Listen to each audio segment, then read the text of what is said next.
El hombre en la calle. Georges Simenon. Los 4 hombres iban apretujados dentro del taxi. En París helaba. A las 7:30 de la mañana la ciudad estaba lívida. El viento hacía correr a ras de suelo un polvillo de hielo. El más delgado de los 4, en un asiento abatible, tenía un cigarrillo pegado al labio inferior e iba esposado. El más importante, de mandíbula fuerte, envuelto en un recio abrigo y con un sombrero hongo en la cabeza, fumaba en pipa, viendo desfilar ante sus ojos la verja de Bois de Boulogne. «¿Le hago el número de la pataleta?», propuso amablemente Petit Louis, el hombre de las esposas, con contorsiones, espumarajos, insultos y todo eso. Maigret gruñó quitándole el cigarrillo de los labios y abriendo la portezuela, porque ya habían llegado a la Porte de Bagatelle. «No quieras pasarte de listo». Los caminos del Bois estaban desiertos, blancos y duros como el mármol. Unas 10 personas pateaban la nieve para combatir el frío al lado de un sendero para jinetes, y un fotógrafo quiso retratar al grupo que se acercaba, pero Petit Louis, tal como le habían recomendado, levantó los brazos para taparse la cara. Maigret, con aire malhumorado, giraba la cabeza como un oso, observándolo todo. Los edificios nuevos del Boulevard Richard Wallace, todavía con los postigos cerrados, unos obreros en bicicleta que venían del Putox, un tranvía iluminado, 2 porteras que caminaban con las manos violáceas de frío. «¿Todo a punto?», preguntó. La víspera había permitido a los periódicos que publicaran la información siguiente. El crimen de Bagatelle. En esta ocasión la policía no ha tardado mucho en aclarar un asunto que parecía ofrecer dificultades insuperables. Como es sabido, el lunes por la mañana, un guardia del Bois de Boulogne descubrió en uno de los senderos, a unos 100 metros de la Porte de Bagatelle, el cadáver de un hombre que pudo ser identificado inmediatamente. Se trata de Ernest Born, médico vienés muy conocido, que vivía en Neuilly desde hacía varios años.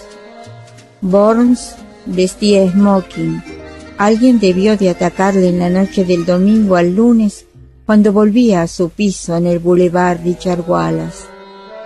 Una bala disparada a quemarropas con un revólver de pequeño calibre lo alcanzó en el corazón. Borns, que aún era joven, de buena apariencia, muy elegante, llevaba una intensa vida social. Apenas 48 horas después de este crimen, la policía judicial acaba de proceder a una detención. Mañana por la mañana, entre las 7 y las 8, se procederá a la reconstrucción del crimen en el lugar de los hechos. Posteriormente, en el Quai des Orfèvres, se habló de este asunto y se comentaba que en él Maigret había utilizado tal vez el más característico de sus procedimientos. Pero cuando lo mencionaban en su presencia, reaccionaba de un modo extraño, volviendo la cabeza y emitiendo un gruñido. «Vamos allá». Todo el mundo estaba en su sitio, muy pocos mirones, tal como había previsto. Por algo había elegido aquella hora matinal, y además entre las 10 o 15 personas que daban patadas en el suelo, podía reconocerse a varios inspectores que adoptaban un aire lo más inocente posible, y uno de ellos, Torrens, a quien le encantaba disfrazarse, se había vestido de repartidor de leche, lo cual hizo que su jefe se encogiera de hombros. Con tal de que Petit Louis no exagerara, era un cliente suyo, un delincuente muy conocido, a quien habían detenido el día anterior mientras practicaba su oficio de carterista en el metro. «Mañana por la mañana nos echarás una mano, y ya procuraremos que esta vez no salgas muy mal librado». Lo habían sacado de la prisión. «Adelante», gruñó Maigret, Cuando oíste pasos estabas escondido en este rincón, ¿verdad? Fue exactamente así, señor comisario. Yo tenía hambre, ¿me comprende? Y no me quedaba ni un céntimo.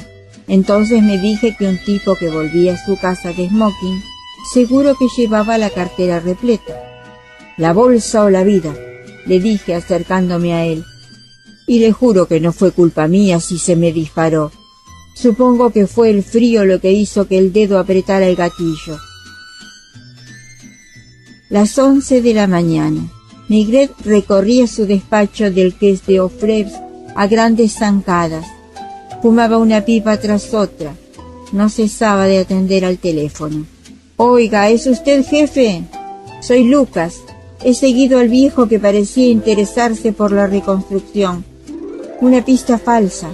Es un maniático que todas las mañanas da un paseíto por el Bois. De acuerdo, puedes volver». 11:15. «Oiga, ¿es el jefe? Oiga, ¿es el jefe? Soy Torrens. He seguido al joven que usted me indicó mirándome de reojo. Participa en todos los concursos de detectives. Trabaja de dependiente en una tienda de los Campos Elíseos. ¿Puedo regresar?» Hasta las 12:05 no recibió una llamada de Jean-Pierre. «Tengo que ser breve, jefe, no sea que el pájaro eche a volar. Lo vigilo por el espejito incrustado en la puerta de la cabina. Estoy en el bar de Nain-Journée, en el Boulevard Rochechouart. Me ha visto. No tiene la conciencia tranquila. Al cruzar el Sena ha tirado algo al río. Además ha intentado despistarme 10 veces. Lo espero aquí». Así empezó una cacería que iba a prolongarse durante 5 días y 5 noches entre transeúntes apresurados en un París indiferente, de bar en bar, de taberna en taberna. Por un lado un hombre solo, por otro Maigret y sus inspectores, que se turnaban en la persecución y que al fin de cuentas acabaron tan exhaustos como su perseguido. Maigret bajó del taxi delante del Nain-Journée a la hora del aperitivo y encontró a Jean-Pierre acodado en el mostrador. No se tomó la molestia de adoptar un aire inocente, al contrario. ¿Quién es? Con la barbilla el inspector le indicó un hombre sentado en un rincón delante de un velador. El hombre los miraba con sus pupilas claras de un azul grisáceo que daban a su fisonomía el aspecto de ser extranjero. Nórdico, eslavo, más bien eslavo. Llevaba un abrigo gris, un traje de buenas hechuras, un sombrero flexible. Debía de tener unos 35 años. Estaba pálido, recién afeitado. «¿Qué quiere tomar, jefe? ¿Un picón caliente?» «De acuerdo, un picón caliente. ¿Qué bebe él?» «Aguardiente. Se ha tomado 5 esta mañana. Y no le extrañe si me trabuco un poco al hablar. Siguiéndolo he tenido que entrar en todas las tabernas. Tiene mucho aguante, ¿sabe usted? Además, fíjese, lleva toda la mañana así. Este no se da por vencido fácilmente». Era verdad y parecía raro. Aquello no podía llamarse arrogancia ni desafío. El hombre sencillamente los miraba. Sí, estaba inquieto. No dejaba que nada trasluciese. Su rostro expresaba más bien tristeza, pero una tristeza tranquila, meditabunda. En Bagatelle, cuando se dio cuenta de que usted no lo perdía de vista, se fue enseguida, y yo tras él.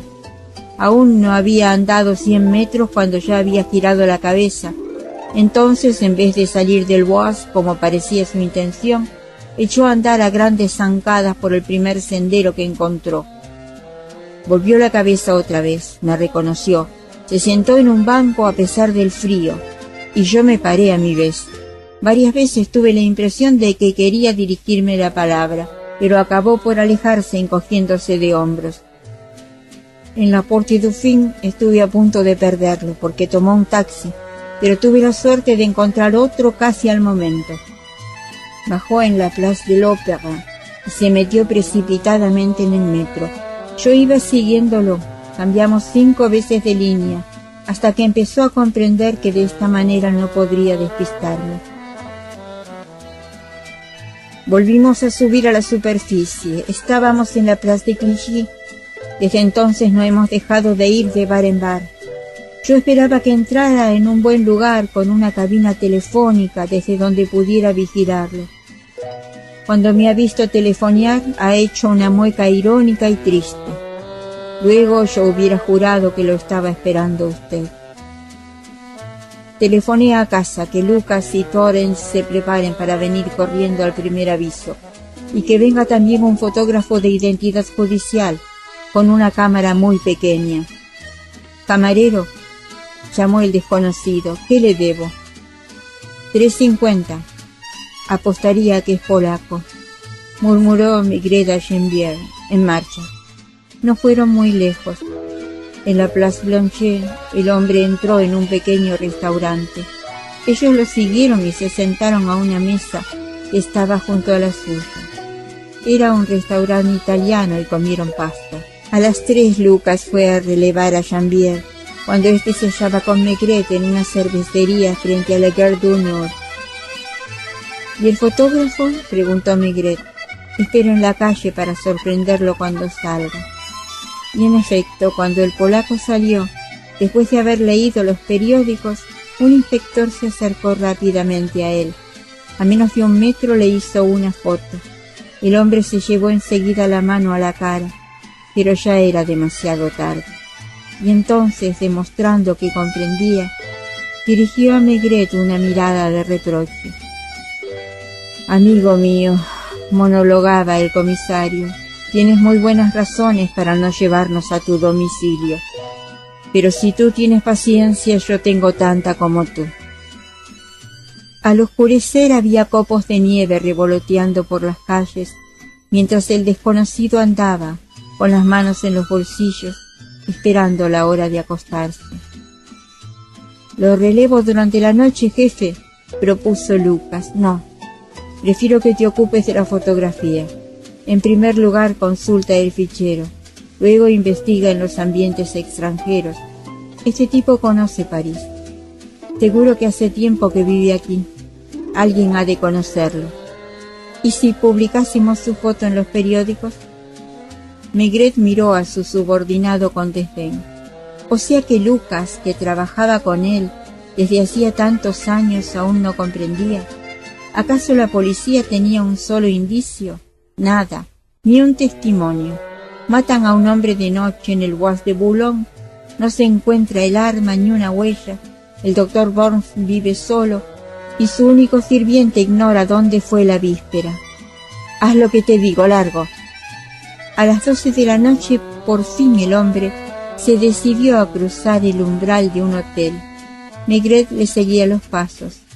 Era un hotel de segunda o incluso de tercera categoría. «Quisiera una habitación. ¿Me rellena esta ficha, por favor?» La rellena entre titubeos, con los dedos entumecidos por el frío.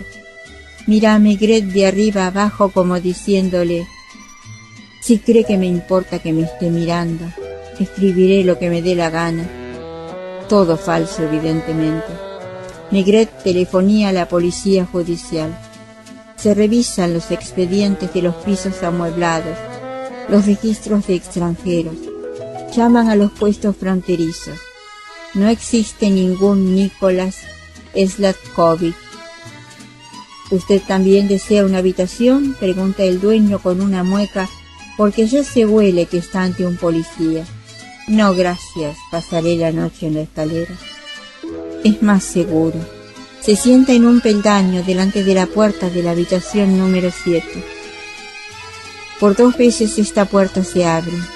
El hombre escudriña la oscuridad con la mirada, ve la silueta de Maigret y termina por acostarse.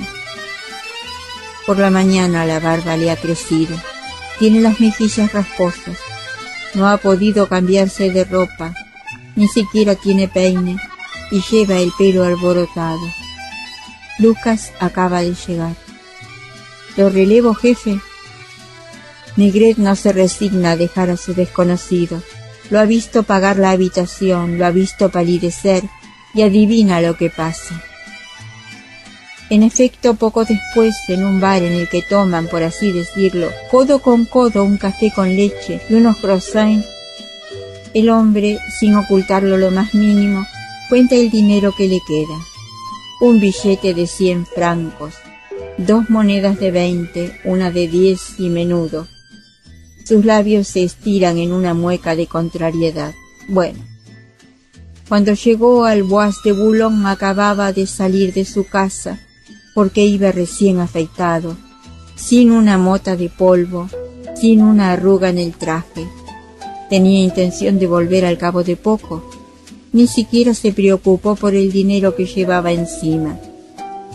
Maigret adivina lo que tiró al Sena: los documentos de identidad, tal vez tarjetas de visita.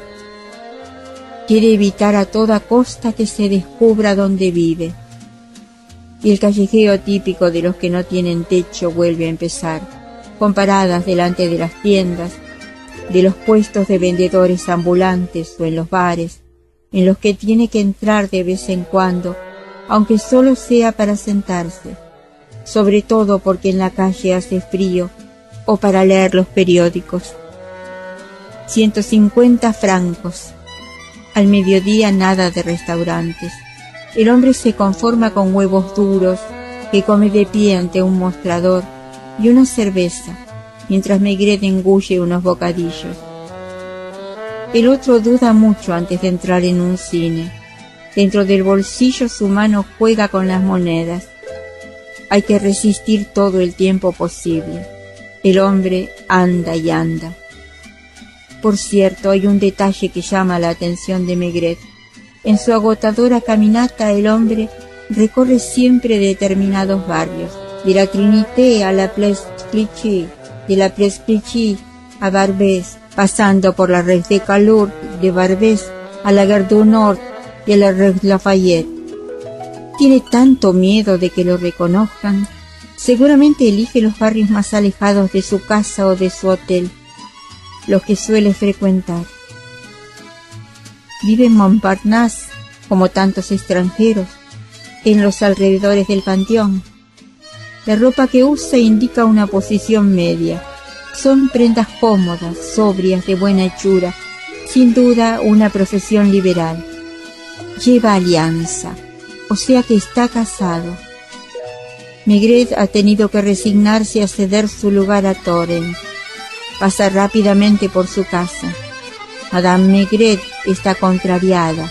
Su hermana ha venido de Orleans, ha preparado una cena muy especial, y su marido, después de haberse afeitado y cambiado de ropa, vuelve a irse anunciando que no sabe cuándo regresará. El comisario se precipita hacia el quai d'Offres. ¿No hay nada de Lucas para mí? Sí, hay una nota del brigada. Este ha enseñado una fotografía en los numerosos círculos polacos y rusos. Nadie lo conoce, tampoco nada en los grupos políticos. En último extremo ha sacado numerosas copias de la famosa fotografía.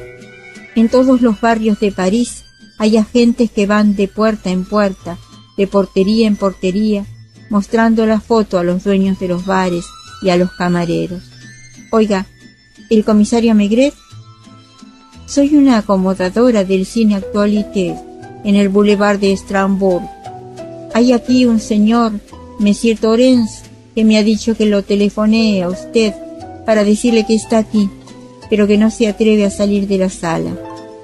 No es tonto el hombre. Ha escogido el mejor lugar para pasar algunas horas, con calefacción y por poco precio, solo 2 francos de entrada, y con derecho a varias secciones. Se ha establecido una curiosa intimidad entre perseguidor y perseguido, entre el hombre cuya barba crece, cuyas ropas se arrugan, y Maigret, que no lo pierde de vista ni un instante. Incluso hay un detalle divertido. Los dos se han resfriado, tienen la nariz enrojecida. Casi al mismo tiempo sacan el pañuelo del bolsillo, y en una ocasión el hombre no ha podido evitar una vaga sonrisa al ver cómo Maigret suelta una serie de estornudos. Un hotel sucio en el Boulevard de Chapelle, después de 5 sesiones continuas de documentales. En el registro el mismo nombre, y de nuevo Maigret se instala en un peldaño de la escalera.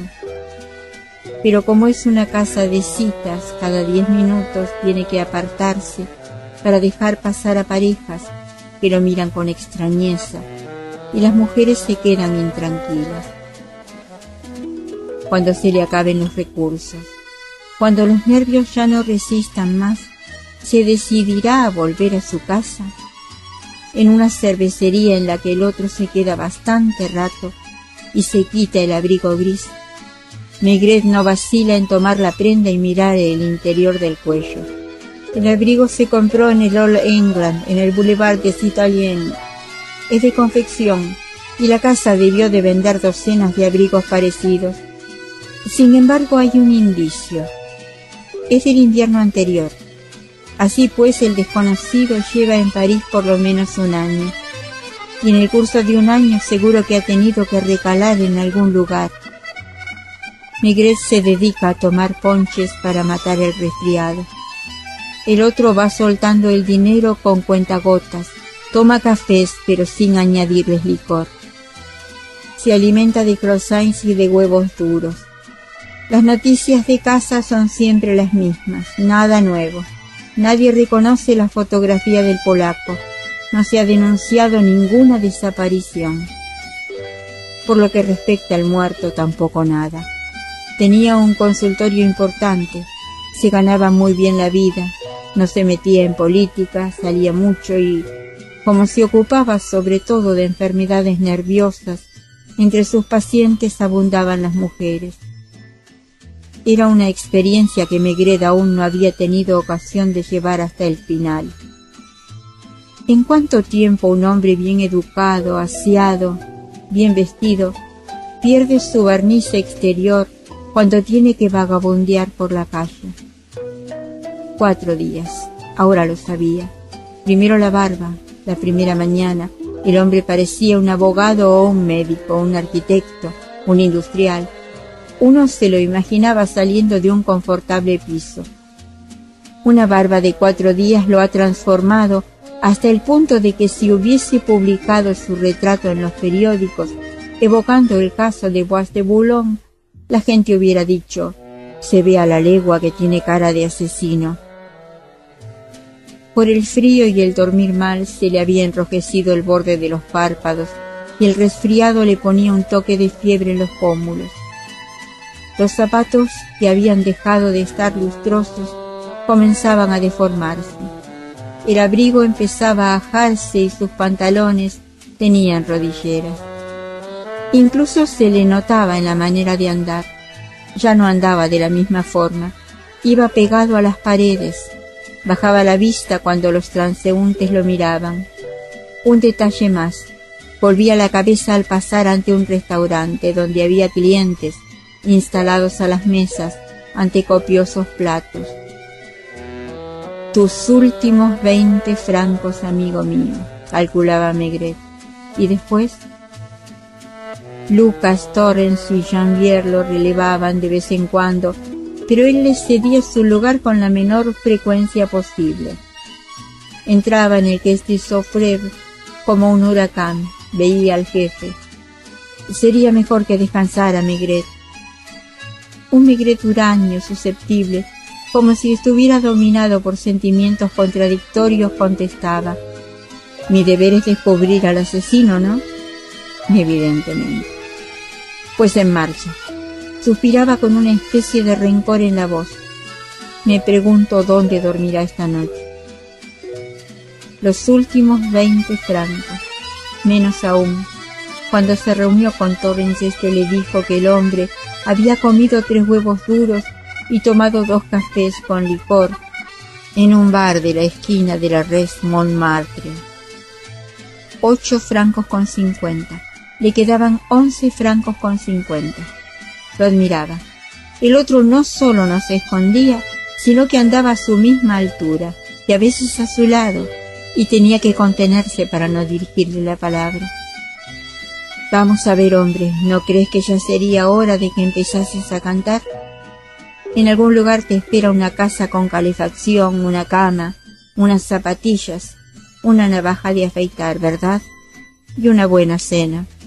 Pero no, el hombre vagó bajo las luces eléctricas de Les Halles, como los que ya no saben a dónde ir, entre los montones de coles y de zanahorias, apartándose al oír el silbato del tren, al paso de los camiones de los hortelanos. Ya no puedes pagarte una habitación. Aquella noche el servicio meteorológico registró 8 grados bajo cero. El hombre se compró unas salchichas calientes que una vendedora preparaba al aire libre. Apestaría a ajo y a grasa toda la noche. En cierto momento intentó introducirse en un pabellón y echarse en un rinconcito. Un agente al que Maigret no tuvo tiempo de dar instrucciones lo echó de allí. Ahora cojeaba. Los muelles, el Pont des Arts, con tal que no se le ocurriera tirarse al Sena. Maigret no se sentía con ánimos para saltar tras él al agua negra que empezaba a arrastrar pedazos de hielo. Iba por el muelle de la Sirga. Unos vagabundos refunfuñaban. Bajo los puentes los buenos lugares ya estaban ocupados. En una calleja cerca de la Place Maubert, a través de los cristales de una extraña taberna, se veían a unos viejos que dormían con la cabeza apoyada sobre la mesa. Por 20 céntimos, incluyendo un vaso de vino tinto. El hombre miró a Maigret por entre la oscuridad, esbozó un ademán fatalista y empujó la puerta. En el tiempo en que ésta se abrió y volvió a cerrarse, Maigret recibió una repugnante tufarada en el rostro. Prefirió quedarse en la calle. Llamó a un agente, lo dejó vigilando en la acera y fue a telefonear a Lucas, que esa noche estaba de guardia. Hace una hora que estamos buscándolo, jefe. Lo hemos identificado. Ha sido gracias a una portera.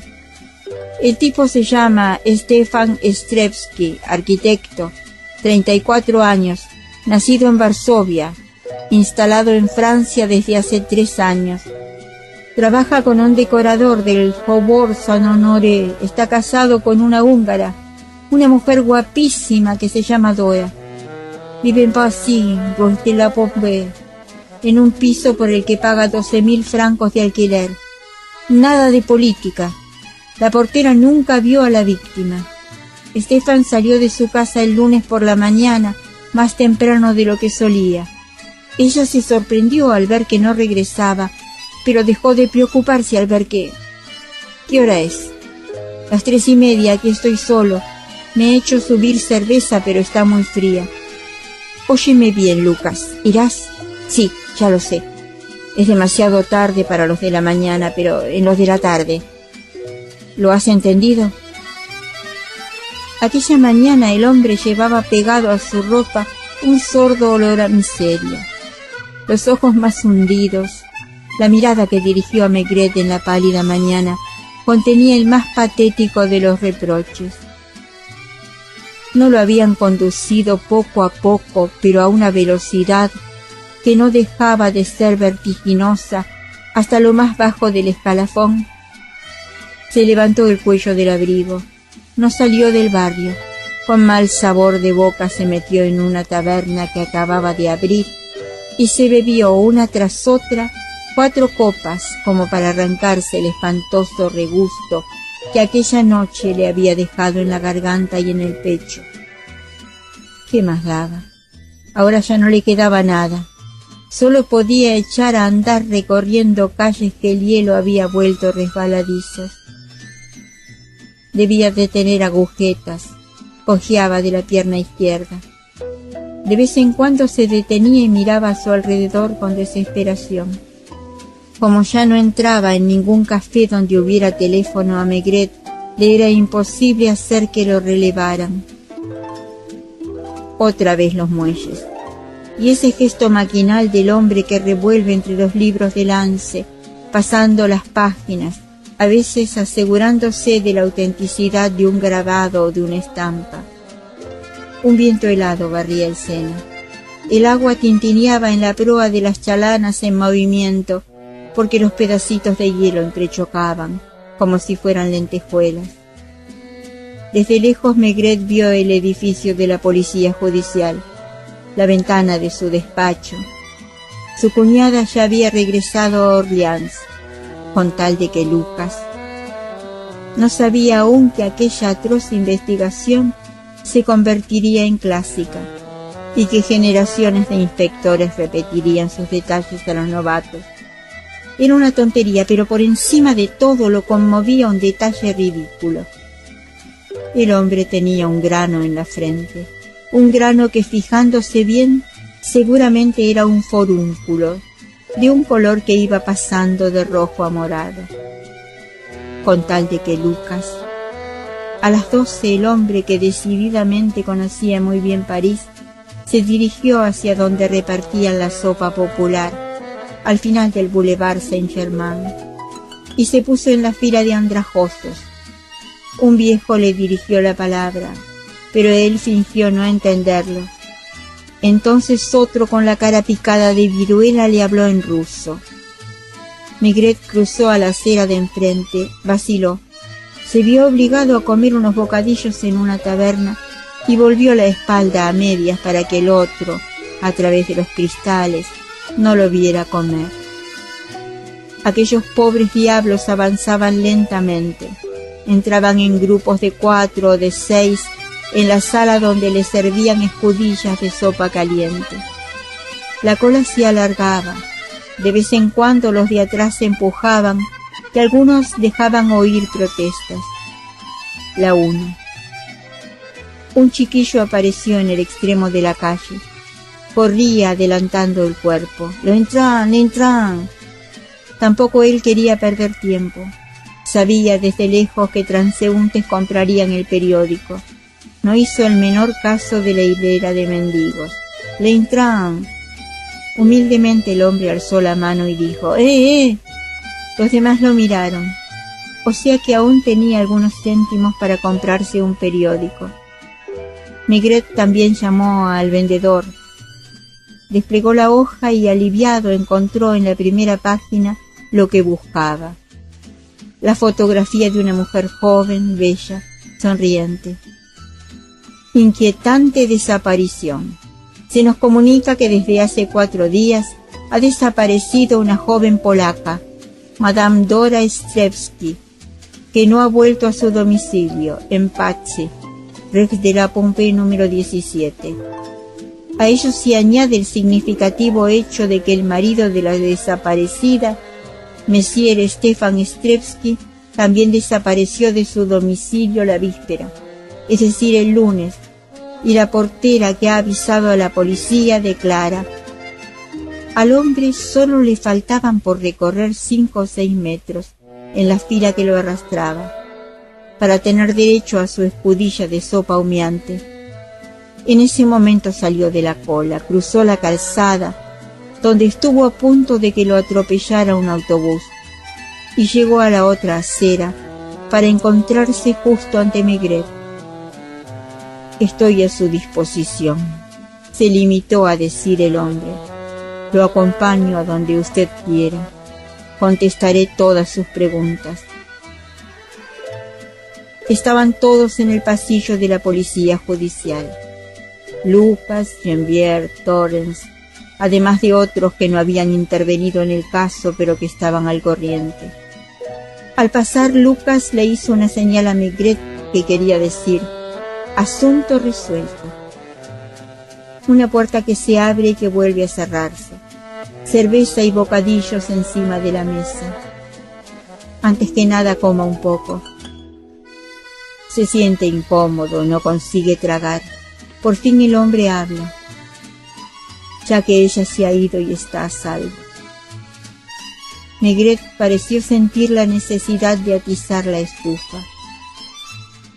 Cuando leí en los periódicos lo del crimen, ya hacía tiempo que sospechaba que Dora me engañaba con aquel hombre. También sabía que no era su única amante. Yo conocía bien a Dora, su carácter impetuoso, me comprenden. Sin duda él intentó librarse de ella y yo sabía que Dora era incapaz de... Ella siempre llevaba en el bolso un revólver con adornos de nácar. Cuando los periódicos anunciaron la detención del asesino y la reconstrucción del crimen, quise ver. Maigret hubiera querido poder decir, como los policías ingleses, que advierto que todo lo que declare podrá utilizarse en su contra. No se había quitado el abrigo, seguía llevando el sombrero puesto. Ahora que ella ya está en lugar seguro, porque supongo, miró a su alrededor con angustia. Una sospecha cruzó por su mente. Debió de comprender lo que pasaba al ver que yo no volvía. Yo sabía que eso acabaría así, que Burns no era un hombre para ella, que Dora nunca iba a aceptar servirle de pasatiempo y que entonces volvería a mí. El domingo por la tarde salió sola como solía hacer en los últimos tiempos. Seguramente lo mató cuando... Maigret se sonó durante largo rato. Un rayo de sol, de ese sol puntiagudo de invierno que acompaña a los grandes fríos, entraba por la ventana. El grano, el forúnculo brillaba en la frente de aquel a quien no podía llamar más que el hombre. Su esposa lo mató, sí, cuando comprendió que se había burlado de ella. Y usted comprendió que ella lo había matado. Y entonces quiso... Se acercó bruscamente al polaco. Le pido perdón, amigo. Masculló como si hablase con un antiguo compañero. Me habían encargado que descubriese la verdad. No, mi deber era... Abrió la puerta. Que entre Madame Dora Strepsky. Luca, sigue tú, yo... Y en la policía judicial nadie volvió a verlo durante 2 días. El jefe lo telefonió a su casa. Bueno, Maigret ya debe de saber que ella lo ha confesado todo y que... A propósito, ¿cómo va su resfriado? Me han dicho... No es nada, estoy muy bien. Dentro de 24 horas. ¿Y él? ¿Cómo dice? ¿Quién? Él. Ah, ya comprendo. Ha contratado al mejor abogado de París. Confía en que ella sabe los crímenes pasionales. Maigret volvió a acostarse y quedó atontado a fuerza de ponches y de aspirinas. Posteriormente, cuando alguien quería hablarle de aquella investigación, Maigret gruñía. ¿Qué investigación? Para desanimar a los preguntones. Y el hombre iba a verlo 1 o 2 veces por semana y lo tenía al corriente de las esperanzas del abogado. No fue una absolución completa. 1 año de libertad vigilada. Y fue ese hombre quien enseñó a Maigret a jugar al ajedrez.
El hombre en la calle.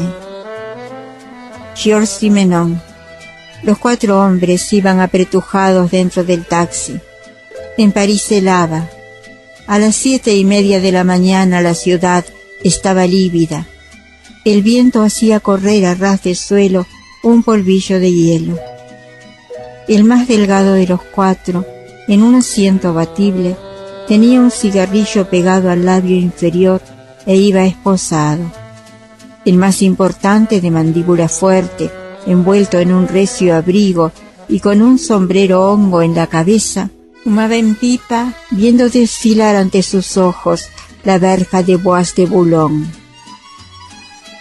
¿Le hago el número de la pataleta?, propuso amablemente Petit Louis, el hombre de las esposas, con contorsiones, espumarajos, insultos y todo eso.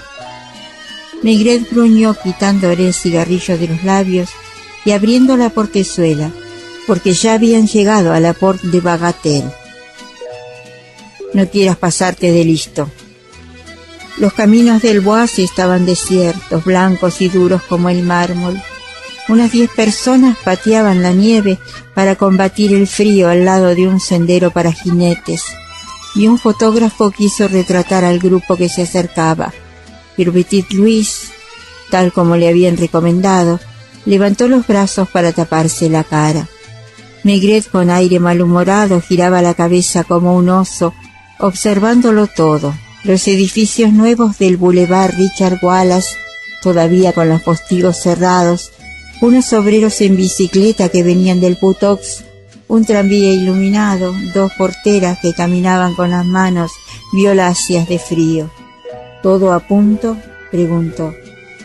La víspera había permitido a los periódicos que publicaran la información siguiente: el crimen de Bagatelle. En esta ocasión la policía no ha tardado mucho en aclarar un asunto que parecía ofrecer dificultades insuperables. Como es sabido, el lunes por la mañana, un guardia del Bois de Boulogne descubrió en uno de los senderos, a unos 100 metros de la Porte de Bagatelle, el cadáver de un hombre que pudo ser identificado inmediatamente. Se trata de Ernest Born, médico vienés muy conocido, que vivía en Neuilly desde hacía varios años. Burns vestía smoking. Alguien debió de atacarle en la noche del domingo al lunes cuando volvía a su piso en el Boulevard Richard Wallace. Una bala disparada a quemarropas con un revólver de pequeño calibre lo alcanzó en el corazón. Vamos a subir a la superficie. Estábamos en la Place de Clichy. Desde entonces no hemos dejado de ir de bar en bar. Yo esperaba que entrara en un buen lugar con una cabina telefónica desde donde pudiera vigilarlo. Cuando me ha visto telefonear, ha hecho una mueca irónica y triste. Luego yo hubiera jurado que lo estaba esperando usted. Telefoné a casa que Lucas y Torrance se preparen para venir corriendo al primer aviso y que venga también un fotógrafo de identidad judicial con una cámara muy pequeña. Camarero, llamó el desconocido, ¿qué le debo? 3.50. Apostaría que es polaco, murmuró Maigret a Geneviève, en marcha. No fueron muy lejos. En la Place Blanchet, el hombre entró en un pequeño restaurante. Ellos lo siguieron y se sentaron a una mesa que estaba junto a la suya. Era un restaurante italiano y comieron pasta. A las 3 Lucas fue a relevar a Geneviève, cuando éste se hallaba con Maigret en una cervecería frente a la Gare du Nord. ¿Y el fotógrafo?, preguntó Maigret. Espero en la calle para sorprenderlo cuando salga. Y en efecto, cuando el polaco salió, después de haber leído los periódicos, un inspector se acercó rápidamente a él. A menos de 1 metro le hizo una foto. El hombre se llevó enseguida la mano a la cara, pero ya era demasiado tarde. Y entonces, demostrando que comprendía, dirigió a Maigret una mirada de reproche. «Amigo mío», monologaba el comisario, «tienes muy buenas razones para no llevarnos a tu domicilio. Pero si tú tienes paciencia, yo tengo tanta como tú». Al oscurecer había copos de nieve revoloteando por las calles, mientras el desconocido andaba, con las manos en los bolsillos, esperando la hora de acostarse. «Lo relevo durante la noche, jefe», propuso Lucas. «No, prefiero que te ocupes de la fotografía. En primer lugar, consulta el fichero. Luego investiga en los ambientes extranjeros. Este tipo conoce París. Seguro que hace tiempo que vive aquí. Alguien ha de conocerlo. ¿Y si publicásemos su foto en los periódicos?» Maigret miró a su subordinado con desdén. O sea que Lucas, que trabajaba con él desde hacía tantos años, aún no comprendía. ¿Acaso la policía tenía un solo indicio? Nada, ni un testimonio. Matan a un hombre de noche en el Bois de Boulogne. No se encuentra el arma ni una huella. El doctor Burns vive solo y su único sirviente ignora dónde fue la víspera. Haz lo que te digo, largo. A las 12 de la noche, por fin el hombre se decidió a cruzar el umbral de un hotel. Maigret le seguía los pasos. Era un hotel de segunda o incluso de tercera categoría. «Quisiera una habitación. ¿Me rellena esta ficha, por favor?» La rellena entre titubeos, con los dedos entumecidos por el frío. «Mira, Maigret». Burns, que aún era joven, de buena apariencia, muy elegante, llevaba una intensa vida social. Apenas 48 horas después de este crimen, la policía judicial acaba de proceder a una detención. Mañana por la mañana, entre las 7 y las 8, se procederá a la reconstrucción del crimen en el lugar de los hechos. Posteriormente, en el Quai des Orfèvres, se habló de este asunto y se comentaba que en él Maigret había utilizado tal vez el más característico de sus procedimientos. Pero cuando lo mencionaban en su presencia, reaccionaba de un modo extraño, volviendo la cabeza y emitiendo un gruñido. «Vamos allá». Todo el mundo estaba en su sitio, muy pocos mirones, tal como había previsto. Por algo había elegido aquella hora matinal, y además entre las 10 o 15 personas que daban patadas en el suelo, podía reconocerse a varios inspectores que adoptaban un aire lo más inocente posible, y uno de ellos, Torrens, a quien le encantaba disfrazarse, se había vestido de repartidor de leche, lo cual hizo que su jefe se encogiera de hombros. Con tal de que Petit Louis no exagerara, era un cliente suyo, un delincuente muy conocido, a quien habían detenido el día anterior, mientras practicaba su oficio de carterista en el metro. Mañana por la mañana nos echarás una mano, y ya procuraremos que esta vez no salgas muy mal librado. Lo habían sacado de la prisión. Adelante, gruñó Maigret. Cuando oíste pasos estabas escondido en este rincón, ¿verdad? Fue exactamente así, señor comisario. Yo tenía hambre, ¿me comprende? Y no me quedaba ni un céntimo. Entonces me dije que un tipo que volvía a su casa de smoking, seguro que llevaba la cartera repleta. La bolsa o la vida, le dije acercándome a él. Y le juro que no fue culpa mía si se me disparó. Supongo que fue el frío lo que hizo que el dedo apretara el gatillo. Las 11 de la mañana. Maigret recorría su despacho del Quai des Orfèvres a grandes zancadas. Fumaba una pipa tras otra. No cesaba de atender al teléfono. «Oiga, ¿es usted jefe? Soy Lucas.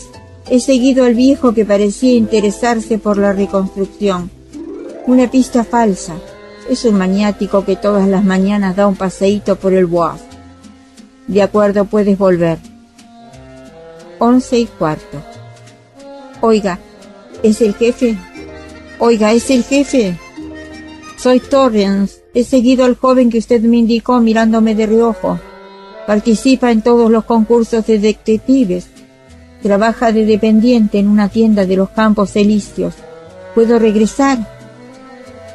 Hasta las 12:05 no recibió una llamada de Jean-Pierre. «Tengo que ser breve, jefe, no sea que el pájaro eche a volar. Lo vigilo por el espejito incrustado en la puerta de la cabina. Estoy en el bar de Nain-Journée, en el Boulevard Rochechouart. Me ha visto. No tiene la conciencia tranquila. Al cruzar el Sena ha tirado algo al río. Además ha intentado despistarme 10 veces. Lo espero aquí». Así empezó una cacería que iba a prolongarse durante 5 días y 5 noches entre transeúntes apresurados en un París indiferente, de bar en bar, de taberna en taberna.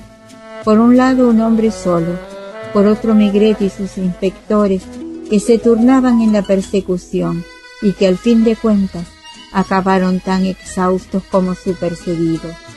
Maigret bajó del taxi delante del Nain-Journée a la hora del aperitivo y encontró a Jean-Pierre acodado en el mostrador. No se tomó la molestia de adoptar un aire inocente, al contrario. ¿Quién es? Con la barbilla el inspector le indicó un hombre sentado en un rincón delante de un velador. El hombre los miraba con sus pupilas claras de un azul grisáceo que daban a su fisonomía el aspecto de ser extranjero. Nórdico, eslavo, más bien eslavo. Llevaba un abrigo gris, un traje de buenas hechuras, un sombrero flexible. Debía de tener unos 35 años. Estaba pálido, recién afeitado. «¿Qué quiere tomar, jefe? ¿Un picón caliente?» «De acuerdo, un picón caliente. ¿Qué bebe él?» «Aguardiente. Se ha tomado 5 esta mañana. Y no le extrañe si me trabuco un poco al hablar.